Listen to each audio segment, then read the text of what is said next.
কিন্তু আমার কাছে খবর আছে যে নওশাদ বেশি চালাকি করছে। যদি নওশাদ এই ভুল করে তাহলে নওশাদকে ভাঙড়ে কিভাবে হারাবো নওশাদ ঠিক টের পেয়ে যাবে। তৃণমূলের সাপোর্ট পেলেও নওশাদ আর দ্বিতীয়বারের জন্য এমএলএ হবে না। একদম ঠিক, এটুকু বলে দিন। উনি এই যে বড় বড় মিথ্যা কথা বলছে দাড়ি রেখে আর মাথায় টুপি দিয়ে, ব্যান্ড হয়ে গেছে হুমায়ুন কবির বাংলার ভোটারদের কাছে।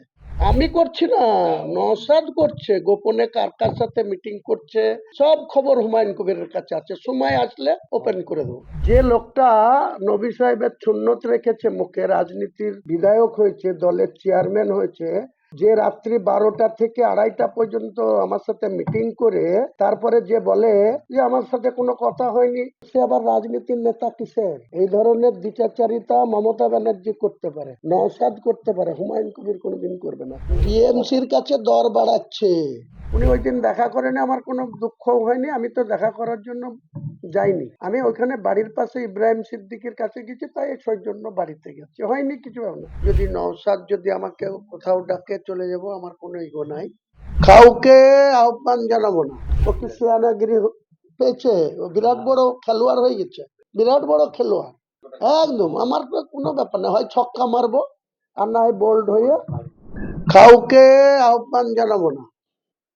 যদি বিজেপিকে ক্ষমতায় আসতে না দেওয়ার জন্য কোনো দলের সদিচ্ছা থাকে, তৃণমূল কংগ্রেসকে ক্ষমতাচ্যুত করার সদিচ্ছা যদি কোনো রাজনৈতিক দলের থাকে, তিনি আমাকে আলিমউদ্দিন স্ট্রিটে ডাকলেও চলে যাব, আমার কোনো ইগো নাই। কেউ যদি নওশাদ যদি আমাকে কোথাও ডাকে চলে যাব, আমার কোনো ইগো নাই। কিন্তু আমার কাছে খবর আছে যে নওশাদ বেশি চালাকি করছে। সে আমার সঙ্গেও কথা বলছে, পাশাপাশি টিএমসির সাথেও সিট শেয়ারিং করার জন্য বসছে। তো বসতে দিন। যদি নওশাদ এই ভুল করে তাহলে নওশাদকে ভাঙড়ে কিভাবে হারাবো নওশাদ ঠিক টের পেয়ে যাবে। তৃণমূলের সাপোর্ট পেলেও নওশাদ আর দ্বিতীয়বারের জন্য এমএলএ হবে না। একদম ঠিক, এটুকু বলে দিন। কোর্ট আমি করছি না, নওশাদ করছে, গোপনে কার কার সাথে মিটিং করছে সব খবর হুমায়ুন কবিরের কাছে আছে। সময় আসলে ওপেন করে দেবো।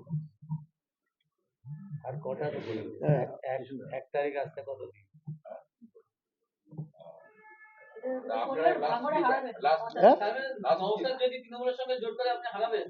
এক নিশ্চিত ভাবে হারাবো, মানুষ হারাবে। নওশাদ এতদিন তৃণমূলের প্রশাসনের কাছে দুবার অ্যারেস্ট হয়েছে। নওশাদকে ভোট দেওয়ার অপরাধে কিছু না হলে ভাঙড়ের 100টা ফ্যামিলি মিথ্যা কেসে আসামি হয়ে আছে। সেই সব লোকরা কালকেও আমার সাথে ওই একটা জায়গাতে 50টা ছেলে দেখা করেছে, আজকে আবার 100টা ছেলে দেখা করবে। বলছে যদি এটা করে একে যে কিভাবে হারাবো, আপনি শুধু আমাদের একটু সাপোর্ট দিয়ে। নালাম ভাই ওয়েট করো, কারোর জন্য কিছু খবর থাকলেও আপনাকে বলবো না। আপনি শুধু ওয়েট করেন 1 ফেব্রুয়ারির জন্য। আর কটা দিন? 1 তারিখ অবধি ওয়েট করেন। বললাম তো ওটা বলবো না, বলছি তো আপনাকে।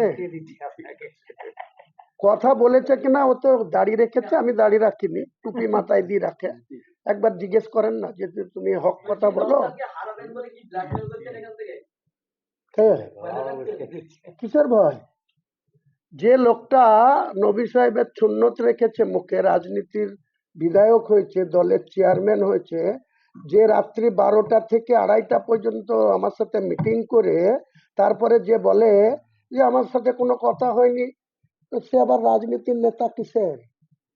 এই ধরনের দ্বিচারিতা মমতা ব্যানার্জি করতে পারে, নওশাদ করতে পারে, হুমায়ুন কবির কোনোদিন করবে না। হুমায়ুন কবির হ্যাঁ কে হ্যাঁ বলতে জানে, না কে না বলতে জানে, তাতে কিছু পরোয়া নেই। হ্যাঁ, কোথাও তা কেন বলবো আপনাকে?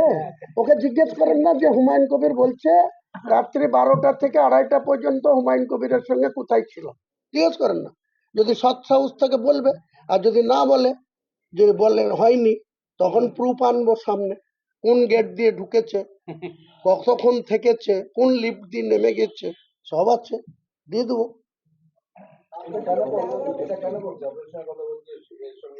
টিএমসির কাছে দর বাড়াচ্ছে যে হুমায়ুন কবিরের কাছে যাব না, যদি আমাকে 20টা সিট দিয়ে দাও। তো 20টা সিট লেট না, কাকে 20টা প্রার্থী দিবে, তারপরে কটা জিতবে, 5টা না কটা প্রার্থী দিয়ে তো একটা জিতেছিল। তো যাক না, পচা আলুতে যদি বস্তায় ঢুকে তা সব আলু পচে যায়, তেমনি ও আবার পচে যাবে। ভাঙড়ের বিধায়ক হওয়ার দ্বিতীয়বারের জন্য স্বপ্ন ওর ভঙ্গ হয়ে যাবে। না, আপনার কাছে ওনার কি ডিমান্ড ছিল? 2.5 ঘন্টা মিটিং তো নিশ্চয়ই আসন বাড়াবাড়ি নিয়ে বা কোনো আলোচনা হয়েছে? কোনো কিছু আলোচনা হয়নি, সেই জন্য হয়েছে তিনি যা বলেছেন আমি সেটা এগ্রি করেছিলাম।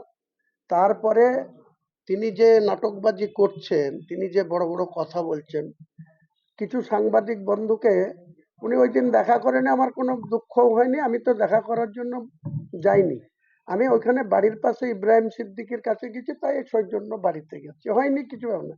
উনি বলছে ওনাকে নাকি অ্যাপ্লিকেশন করতে হবে, উনি বিমান বোসকে অ্যাপ্লিকেশন করছে, হাতে পায়ে ধরে বেড়াচ্ছে। হুমায়ুন কবিরের আজকের দিনে যা ভোট পার্সেন্টেজ আছে, ব্যান্ড হয়ে গেছে হুমায়ুন কবির বাংলার ভোটারদের কাছে। আমি কাউকে যাদের 3% ভোট আছে তাদের কাছে আমি অ্যাপ্লিকেশন ডালবো যে আমার সাথে জোট করেন? কোনো দরকার করে না। হুমায়ুন কবিরের হারানোর কিছু নেই। Humayun Kabir open to all ছক্কা মারবে, না বোল্ড হয়ে বাড়ি ঢুকে যাবে, কোনো অসুবিধা নেই। আপনি বললেন যে উনার যে প্রস্তাব ছিল সেটা আপনি মেনে নিয়েছিলেন। এই যে একবার যে সৌজন্য সাক্ষাতে আলোচনা হয়েছে, কি ছিল ওনার প্রস্তাব? সেটা বলবো কেন আপনাকে? ওনাকে জিজ্ঞেস করুন না।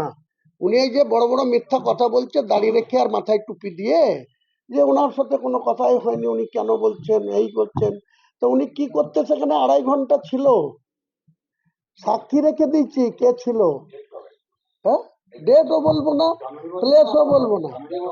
বললাম তো ডেটও বলবো না, যদি অস্বীকার করে তাহলে প্রুফ সহ আপনাদের সামনে দিয়ে দেবো, তখন ওর টুপি ফুপি খুলে কোথায় বাড়িতে ঢুকে যাবে। আপনাকে বিশ্বাস করবে কি করে? মানুষ একটা একান্ত আলোচনা যেটা আপনি এইভাবে ভাগ করে দিচ্ছেন, অন্যরা আরে তার আগে ও কেন বলছে?